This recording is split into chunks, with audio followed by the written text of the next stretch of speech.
Assalamualaikum warahmatullahi wabarakatuh. Selamat pagi menjelang siang anak-anak semuanya. Masih semangat? Semoga masih semangat.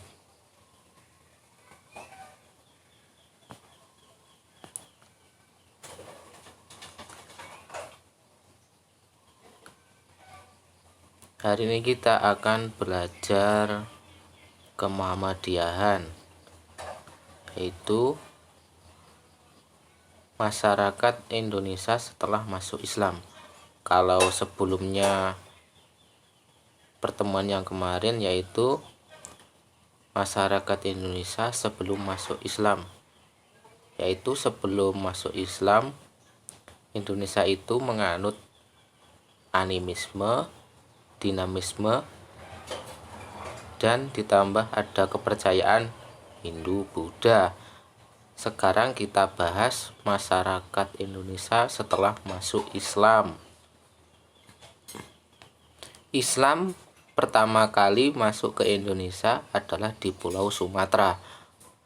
Pulau Sumatera itu pulau paling barat di negara Indonesia. Bentuk pulaunya itu menghadap arah kiblat, yaitu menghadap barat, mojok ke utara atau barat daya. Diperkirakan masuknya Islam di Sumatera pada abad ke-7 Masehi. Berarti tahun berapa? Kalau ke abad ke-7 itu.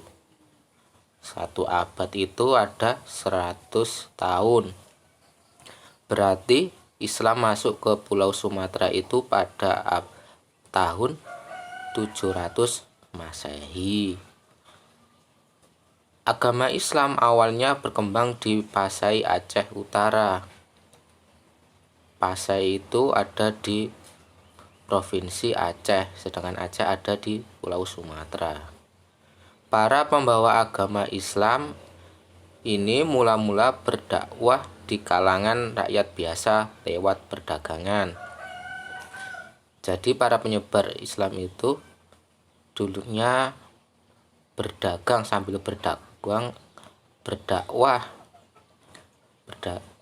dengan sopan, berdakwah dengan lembut, dengan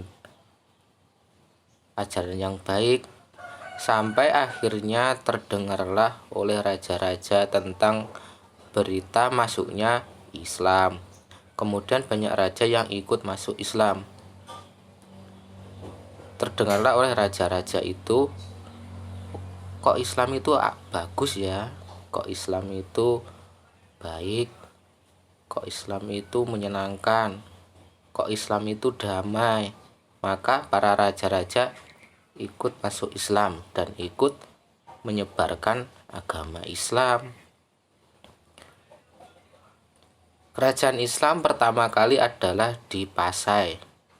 Kerajaan Islam Pasai berdiri sekitar tahun 1297. Berarti kalau tadi masuknya Islam pada tahun 700, maka 600 tahun kemudian berdirilah kerajaan di Pulau Sumatera, yaitu di Provinsi Aceh tadi, di daerah Pasai, yang kemudian dikenal dengan sebutan Serambi Mekah di Aceh. Kenapa diberi sebutan Serambi Mekah di Aceh? Karena di daerah Aceh itu dulunya mereka menganut agama Islam yang sangat baik, yang sangat patuh, yang dengan budi pekerti yang baik, seperti halnya di Arab Saudi. Makanya disebut dengan Serambi Mekah.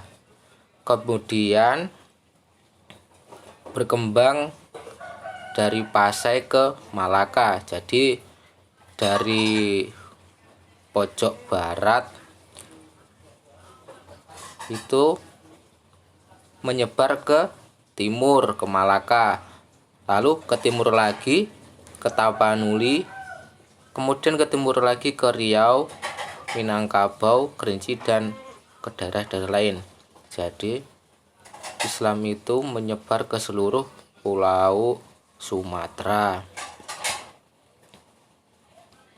Sekitar tahun 1440, agama Islam masuk ke Sumatera Selatan, dibawa oleh para saudagar Timur Tengah.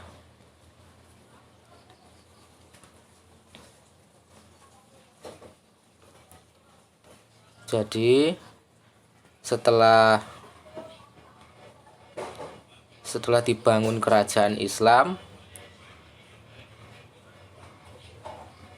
mereka menyebarkan agama Islam ke wilayah Sumatera Selatan bagian selatan, dibawa oleh para saudagar Timur Tengah. Pedagang-pedagang tersebut berasal dari Arab, Persia, Mesir, dan Gujarat atau India. Negara-negara tersebut adalah negara berbahasa Arab.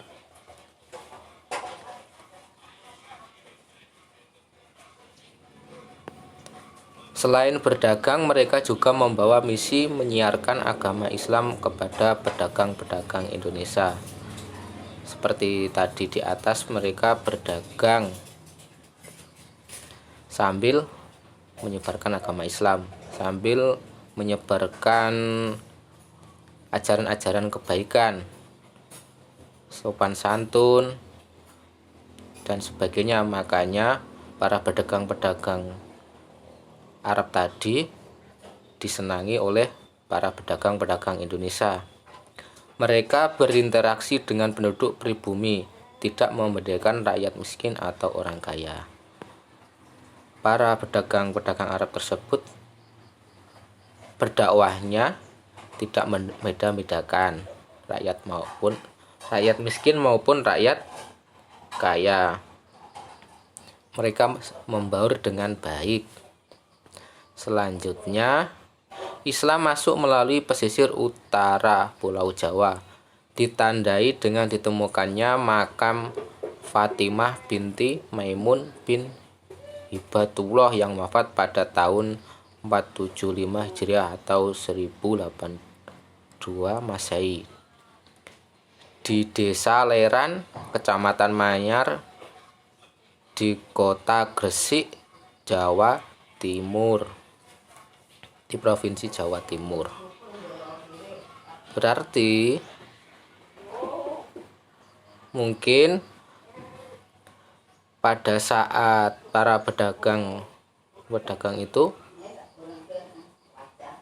pada tahun 700 tadi, selain menyebarkan Islam di wilayah Pulau Sumatera, teman-temannya juga berdagang menyebarkan agama Islam di Pulau Jawa. Soalnya itu ditemukannya makam orang Islam itu di tahun 1082. Jadi kemungkinannya Islam masuk ke Pulau Jawa itu sebelum tahun itu. Dilihat dari namanya, diperkirakan Fatimah adalah keturunan Hibatullah, salah satu dinasti di Persia. Ya, tadi kan di atas kita lihat dari pedagang Arab, Persia, Mesir, dan Gujarat. Berarti yang ditemukan makam tadi, makam Fatimah binti Maimun itu adalah keturunan Persia, sedangkan Persia adalah orang yang pedagang-pedagang tadi. Di samping itu, di Gresik juga ditemukan makam Maulana Malik Ibrahim dari Kasyan, satu tempat di Persia yang meninggal pada tahun 822 Hijriah atau 1419 Masehi. Maulana Malik Ibrahim ini kalau dalam sejarah Indonesia yaitu sebagai salah satu wali Songo yang menyebarkan Islam di kota Gresik. Kalau saya pernah membaca dari Ustadz Adi Hidayat, dari Mbah Gogel itu Maulana Malik Ibrahim itu masih keturunan Nabi Muhammad melalui jalur cucunya Nabi Muhammad, yaitu Hasan, kalau lupa saya Hasan atau Husain, pokoknya di antara itu, yaitu keturunan Ali Abi Thalib, karena Ali Abi Thalib itu adalah menantu Nabi Muhammad.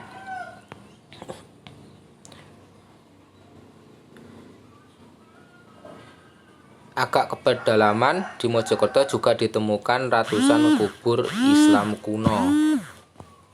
Makam tertua berangkat tahun 1374 Masehi. Diperkirakan makam-makam ini ialah makam keluarga Istana Majapahit.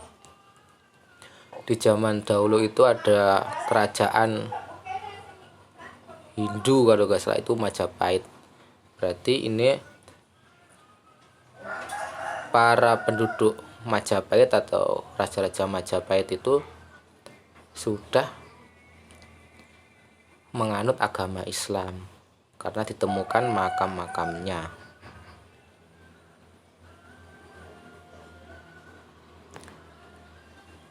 Cukup sekian untuk materi hari ini. Nanti materi ini akan saya share kembali di grup WhatsApp. Nanti tugasnya seperti biasa melalui Google Form. Mohon maaf kalau banyak kesalahan. Terima kasih. Wassalamualaikum warahmatullahi wabarakatuh.